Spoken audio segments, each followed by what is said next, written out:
All right. And we always run a test. It didn't work. See, that's why we freaking do it. Ah, there we go. Hey, you know how it is. I say live now, and I'm gonna go live in like 2 seconds, right? Because otherwise, you get the first moments of the stream are gonna be me frantically typing. Oh well. What a knob. Ugh. Would you really call me a knob? That's rude, man. That's toxic. Alright. I think our volume mixing is pretty good. We're going to start with this one. Hey everyone, and welcome back to Jaraci Cup 10. We are continuing the coverage of the Jaraci Cup 10. Oh my gosh. Well, duh. Anyway, moving back to Group Stage A. This is between myself, Bozocow, and AGameAnx, who's in the chat. Say hello, I guess. I actually have the lower seed here because I won the last tournament, A-Game not participating in it, but he still managed to find his way to Group A because No Fun, one of the other... Oh, he refused. No Fun, one of the other semi-finalists, he chose to not participate in this tournament, so A-Game going to be in Group A with us, but I do have the lower seed. I'm picking Galzian first, A-Game picks Soban, and then my map pick was going to be the Boneyard, and I got the spawn, so I think you all know what's going to happen here. This will be a rail rush. A-Game probably not very excited for this. I mean, not just right now, where he kind of is sad whenever I rail rush, because it seems like so predictable, but even in game, because I'm sure he knew, like, well, he's gonna rail rush again, but it's become a little bit predictable for me, but I do really enjoy it, so that's the reason here. Although there is something to be said about that. When your opponent knows that a rail rush is coming, he may well be able to defend against it a little bit better than usual. And obviously rail rush is a build that's a little hard to pull off even against opponents who don't necessarily know that it's coming, so a little bit of a risk being taken here by me. So let's see what happens. This is the pretty typical way that I do this build. You see I've got 2 long distance miners mining over here, and Railgun Fab going to be started once I reach 250 RUs is the idea. I'm pretty much there because these guys will drop 40, so leaves me only 13 out, and then I can quick drop at this point. Looks like I'm actually going to be a little bit later than usual, but still pretty good timing there. Any time before like 28-20 is pretty good here, and then depending on my eco state, I might have 4 skims, I might have 3. In this case, I've got 3. 4 skims. That sounds pretty funny. Anyway, initial scuffle. I'm so dumb. Initial scuffle gonna come out over here, but it looks like A-Game is taking the upper hand. Oh, and he does catch that kill, and I don't. So this is a really, really good start from A-Game. And again, like I said, he may well predict that this is going to happen just because it's me, I'm on the Boneyard, and I got this spawn, so he's just going straight to LAV spam. He's already got, what, 6 of them? It's my 4 skims here. This is looking really, really good for A-Game, and Railfab is going to finish soon, which is what I need to get Assault Rails out and stall for a bit of time, but this is a little bit difficult. Yeah, that's a good point that A-Game makes as well. Like, the build that he's doing right now, I'm sure he's kind of tuning this to, like, deal with the rails in particular. I noticed he didn't have one mining on RUs for a long time. But, like, this is not even a particularly unusual build to just go for anyway, so... And this is the really big power trough of a rail rush as well, is when your opponent has the 2 production upgrade, which usually comes later if they went SC first, right? Uh-oh, this is not going to be a good fight at all, is it? Yeah, because you can see the numbers here just don't add up. I do have the Assault Rail out, finally. I'll get back to my theory point in a moment. It's kind of a bit more boring than what's going on in the field right now. Looks like it's a 1-for-1 at the moment, but this Assault Rail almost gets a shot to finish off that LAV. But still, A-Game trading pretty much okay here, which is all he needs to do. He's got a lot more numbers than me, so... A lot of space being created here as this PC moves all the way back home. And in fact, it's taken like half of its health and damage here almost, but... Very, very rare you're going to see that PC get killed, so here's the second PC started for me. That Assault Railgun is maybe going to go down here, but A-Game perhaps committing a bit too much, and it lives too. Oh, not quite. LAVs have a lot of range. So that Assault Railgun does go down in the end. Who am I? I'm me. Looks like he's going to grab that scanner as well, might as well.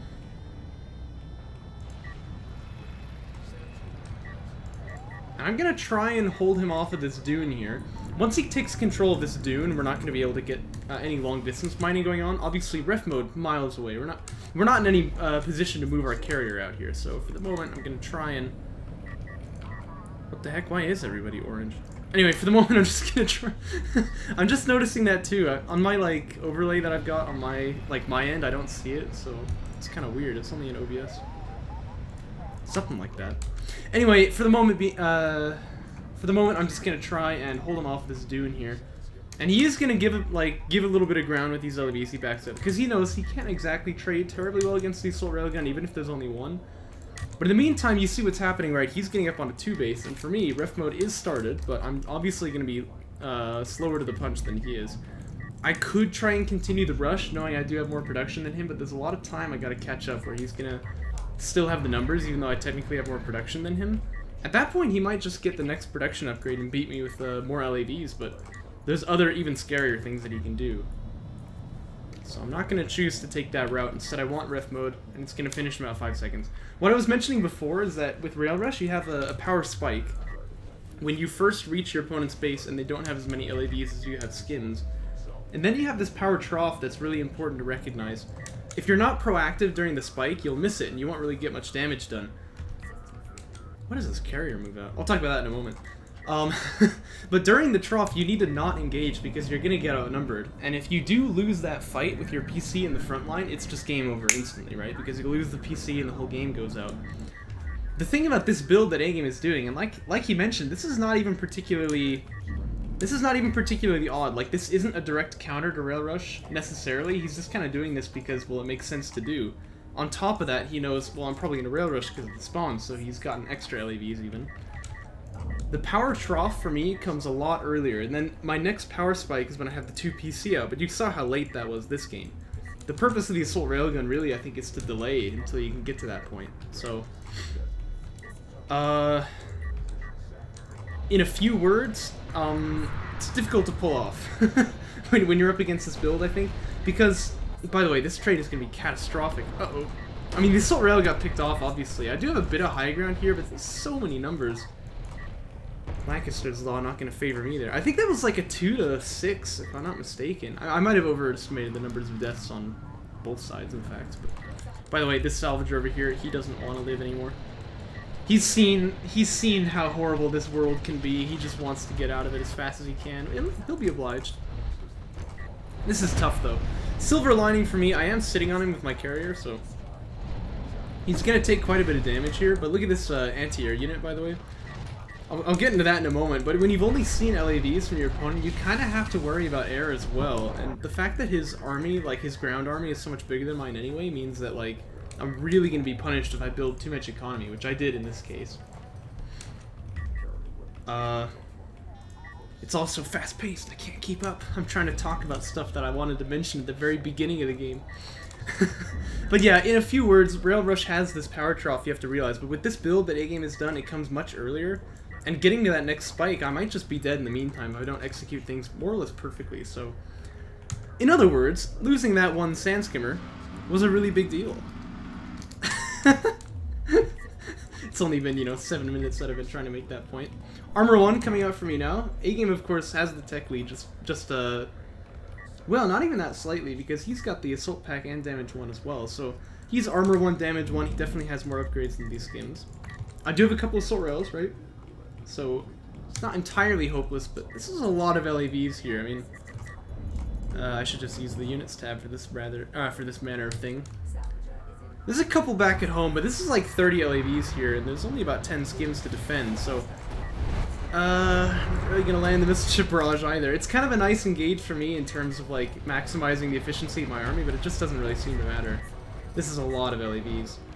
And as you can see, the entire army melts here. We don't have anything... Well, there's one skim over here who's trying to check for a backstab, but he's not going to make a big difference when he gets back here. Yeah, in fact, you can see, I know what's going on here. Obviously, this is going to be eco-destroyed for sure. At least the main base. He might even get the second, so... I've got no interest in playing that one out. I choose to surrender, and AGame will take game 1. In pretty convincing fashion, you would say. Seems he was ahead more or less the whole time. Not the start I was looking for, but it's the start I got. Let's jump into game 2, shall we? And yeah, it's Moose. Who, by the way, Moose is the guy who's put together the replay pack that I'm using, so big thanks to him. Of course, in eons past, it's generally been me who does that, because I was more or less the only tournament organizer who's active, but I finally realized if I keep doing that, I'm always going to have the game spoiled for me, so yeah, big thanks to Moose for stepping in and choosing to help us assemble the replays there. Retire comes up for A-Game with the probe deployed. This will probably be more or less the same build that he did last game. As for me, I want to go for SC first here, although if I recall correctly, I screwed up the timing really badly. Trying to do like some 3-1 start and then quick drop at half, that's not going to be nearly enough RUs, so I think that I have my timing on the SC pretty bad here, but not going to be a huge difference. I mean, this is the top level of play, so it will matter, but not by too much, you would hope. This is about when I should have the SC started here, but you can see I'm still only on 34 RUs, so I need to mine like... need to mine 10 more now. Ooh. This is... yeah, actually, this is a little bit catastrophic. I mean, it could be worse, but this is really a bad SC... This is a sick IGN Sport Cruiser timing, if that's not too inflammatory to say. Probe shows up here, and I did catch that, so I'm going to send the base burner out to try and ward it off, but... he has more or less seen what he wanted to, which is that this guy is still here. And seeing that probe from A-Game, I'm not going to assume this is just SC first necessarily, because he may well be... yeah, well, that's what I was about to say. He may well be going for the LAV start here, even with that probe deployed, but seeing it is a bit of a tell that perhaps your opponent wants to... be scouting because he feels he'll be weak on his side of the map, so we do have that support cruiser come out for A-Game. LAV Fab done for me now. This is the pretty standard SC first timing. A-Game has actually got his LAV Fab a lot later. So, you know, with the base runner retire, with the probe deployed, that's obviously just going to match mine. He really does make a pretty significant eco lead. And on top of that, you got to realize I did fib the opener pretty badly, so I'm a bit 10 seconds below my timing where I should be on that SC in the first place. So A-Game with AV Fab much earlier than I would be getting it. It's not even to say I will get that tech, but we'll just have to see. I do have that probe out. I see what's going on. It's SC first as well. I think at this point my idea was maybe just try and match the greed. But yeah, A-Game, you might be right. This is like how things used to be back in 2018, if you remember. Like, you always would retire base burner in those games. Unless you were doing Coalition SC first, then you wouldn't. But that was a very rare case, I guess. I shouldn't say rare, that was the only thing Garmulator did back in 2018, so maybe that's a bit more meta than I'm giving it credit for. But if you were playing Galzian, you always retired base burner. I mean, there was no question about that. Looks like it's actually going to be fighter and gunship for me. Honestly, I don't like this too much. This is A-Game's map pick, right? So, I mean, he chose to be on Torrent Crater, but still, it just seems so predictable, you know what I mean? It's like the other games that I played in this group stage so far were like... oh gosh, did they really push that? I'll talk about that in a moment. It's got nothing to do with DOK, so... anyway, the other games that I played in this group stage, I played all 4 factions, and I did kind of interesting stuff. But this game, like, or this series that is, I got that spawn on Boneyard, so I'm gonna go for Railish. You know, I just had to do it. I mean, I didn't have a choice. The voices in my head told me to. But then this game, after, like, that's kind of a milquetoast opener for me, and then after that, to do the exact same thing... after that, to do the exact same thing, basically, on Torrent Crater, where it's like, well, I should go SC first into air. It's just... it's predictable. It's a little bit lame. To be fair, now, A-Game doesn't see it. I've done a really good job with these LAVs holding his probe off, and he's just gonna back this out, so... he hasn't taken any damage on it, which is pretty nice. Neither have I. But he's not going to be able to see the air. And I do have... excuse me, I do have this base runner bringing that artifact out. But my air lead is going to be tentative at best, so it needs to get some damage on... oh, you did see it! Oh. Oh, barely. Oh, that's horrible. Well, nicely done, I guess. Yeah, I thought I had that covered. Maybe I should have made it a third LAV, eh? Yeah, look at that. This battery fad started instantly. But at any rate, what I was saying is I'm going to need to get some serious damage done with this, because otherwise I'm going to find myself in a position where he just is kind of ahead by default. No point trying to save this base burner. If he can get the extract out, he's done his job. It's okay for him to die here. So I'm going to send these strike fighters up to the top side and try and get some salvager kills. And you can see he's definitely playing this right, not just driving through the targeting jammer. It has a pretty significant slow these days, so you're going to be stuck in there for a while. Uh-oh. Strike fighters are waiting, though. That was kind of the window to go in. I think it's kind of past at this point.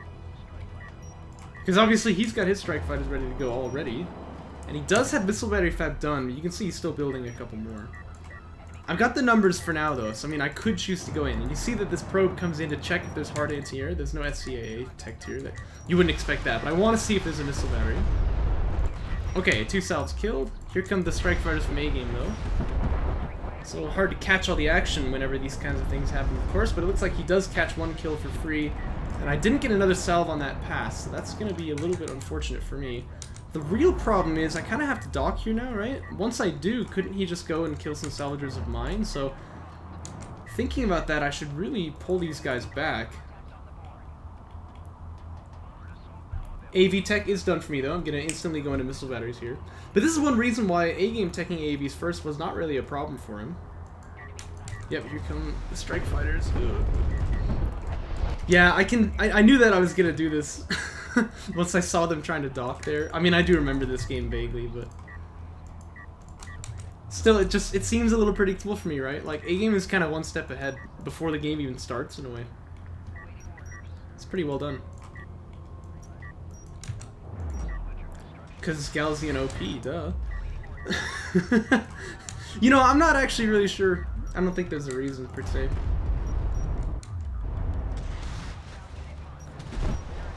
You could well ask, why does Coalition get to tech air before they tech AVs, whereas Galzian can't? Oh, that's a good point. LAVs have anti-air. The base brenner has anti-air, yeah. Nah, man, the real reason is because Galzian OP, we all know it. A-Game, by the way, with a carrier unlock here, he does have that Spur Cruiser out. And we've talked a couple times in this group stage already about that spawn carrier late game, you know, nightmare. He does have power 1 teching already, so he's headed toward that condition. I've got 1 artifact, which is pretty nice. But A-Game definitely will have the lead on the power reserves here, because I'm not even started to unlock, and it's usually at that point that you start looking into them. But also, objectively, he has just teched 1, and he's got 2 on the way already. He's also starting Railfab here, which for me, not on the cards at all. Difficult to scout at this point, too, because obviously I can't just... Excuse me, I can't just send a probe out. At this point, we do have missile batteries out, and the strike fighters obviously can kill the probe too, so... I'm not exactly sure what's happening, in other words. I may not know about this until the carrier paths over this, targeting jammer. Although, A-Game could actually maybe stop it by kind of driving out here and shooting it with this LAV. I'm sure I placed that in scanner, but it's actually in a beautiful position. Just barely, like, obscured by the hills there. So yeah, that is going to scout the carrier, so... I know about this now. What's the armor status like? 0 to 0. Looks like neither of us really investing into that. Typical lazy, quote-unquote top-tier players, man. Mag Excel's on the way for A-Game already, and we have AC Fab started. Actually, you know, it's funny, I mentioned this on the Discord, like, yesterday. I was talking to somebody about this, like, when you see railguns marching up to your face and you start taking AC Fab, why should you ever think it's going to work? It's a very low-tempo tech, right? And it doesn't pair well against A-Game, against railguns in like a front-to-back fight. So you really want this like when you have an even state to kind of gain like a more advantageous one by like backstabbing and things like that, or when you're ahead where you can really leverage that advantage. So in this case, seeing his carrier up here, I should really cancel that and go for rails. I mean, at this point it's too late, but I do like. I mean, clearly I know what's going on, because you can see I flipped these 2 out. I have, like, the carrier... I flipped out! I have the carrier moved up onto the 3rd base there, you could call it, maybe? It's hard to say on Torin. And I moved that SC to the middle, so, like, I know that this is coming. I'm aware of what it means, but... I'm not really preparing for it, right? It's a little bit sad to see. This is Game 2, Shrek. Sorry you missed Game 1, but welcome. Haven't seen you in a little while. Although I recall last time you came on stream, I said that exact same thing. Looks like we have a little bit of a backstab for me here. There is a missile battery supporting, but he's got a couple rails to defend. This is going to be tricky, and obviously with my attention split, it's also not really easy to manage these types of things. Looks like the air unit's actually planning on just coming in and sniping the missile battery, but they were actually targeting on the, they were actually targeting on the LAV, so they didn't even get a shot off. March of the Penguins over here. These strike fighters, it looks like, just gonna int on the railguns here. I guess I'm doing this because I feel like I've gotten AC popping and there's no other chance of me holding this fight. So the idea is, okay, I'm gonna have to sack the strike fighters here, although a little bit of micro could have saved a couple of them still, but maybe I can clear a path through the railguns and get something done, but I don't have AC anti-air, so my anti-air options here are pretty limited as well. I need to smoke this AC now, but he's probably just gonna go down. Actually, this missile battery could have been behind the dunes there, but it would have lived a little bit longer as well, so definitely a couple mistakes for me, but I would agree with AGame's, yeah, I would agree with AGame's synopsis here. I mean, that's kind of a desperado thing, like, you've got to do it, there's not really any choice, but it still doesn't feel good. Now that those air units are dead, remember, this carrier doesn't have any, like, air cover at all, so AGame still has the strike fighters. If I launch mine, they'll die to missile batteries, which are kind of scattered around the map haphazardly, but if they die to strike fighters, then, or to the missile batteries, then he can just, you know, unimpeded just kind of hound on this carrier forever. I'm gonna do it anyway. Again, this is probably still the right choice, but it's, well, it still feels just as bad, I guess I'll say. Yeah, in fact, I'm gonna invest them, like, or commit them onto the strike fighters here just to try and kill them off, but, man, there's not really much for it. Apparently, he was trying to extract an artifact that I stopped. That's kind of cash money. But again, this AC, which has popped, like, it can't just drive up here because these railguns in a front-to-back fight are so effective against them, right? You can see that in display right now. I'm just going to try like a desperate tac missile barrage to get a bit of damage on AGame's carrier here, but there's not really much I can do. I actually will kill these railguns, power the Saban carriers. It starts to get into like mid-range of power here. It's actually quite effective. But it doesn't really matter. I can't do anything about these strike fighters here, so they can just do infinite damage to this carrier, essentially. And there's no anti-air to cover for this, so even the missile battery chipping in, that's pretty sweet. But A-Game will get the carrier kill, and he finishes off the series 2-0 in pretty convincing fashion. I've actually got to say, looking back on it now, I did play that last fight pretty well, but with terrible cards in my hand. Would have had to have been a miracle to pull that one off. Hope you guys enjoyed it. Let's move on to the next one.